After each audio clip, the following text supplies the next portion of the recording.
Ganito pala sa social media, maingay, magulo, puno ng false information. Was shaken by incredible news. Oh, hindi yan totoong sinabi ni Kabayan ha. Deepfake yan.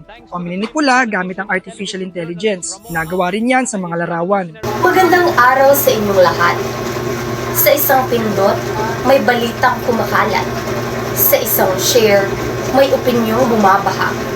Ngunit ang tanong, lahat ba ng ating nababasa ay totoo? Sa panahon ng social media, napakadaling magpahayag ng saloobin.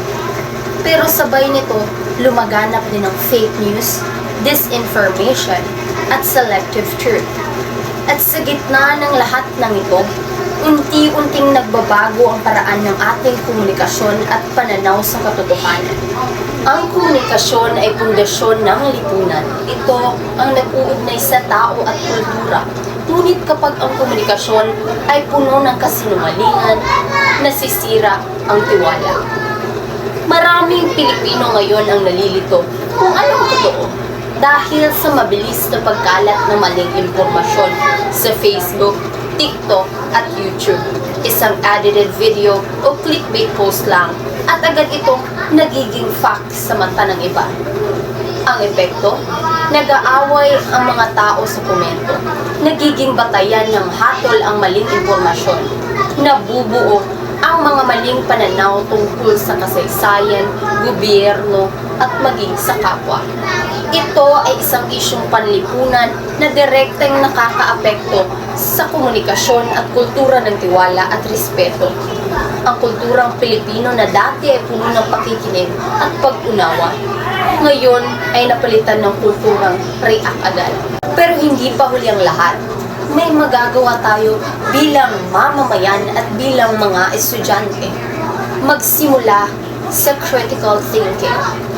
Bago mag-share, magtanong, totoo ba ito?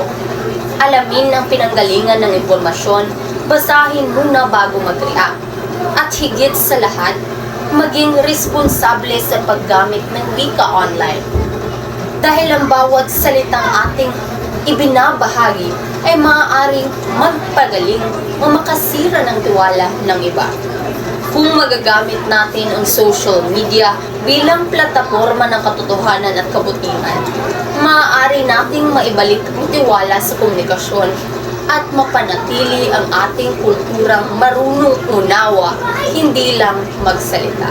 Sa panahon ngayon, ang katotohanan ay tila isang butil ng buhangin sa dagat ng impormasyon. Ngunit tandaan, ang wika at komunikasyon ay may kapangyarihan. Gamitin natin ito para magpaliwanag, hindi manlinlang. Kung nais nating mapanatili ang kulturang may tiwala at paggalang, dapat tayong maging tagapagtanggol ng katotohanan, online man o sa totoong buhay. Tayo ang boses ng katotohanan sa panahon ng ingay. Maraming salamat.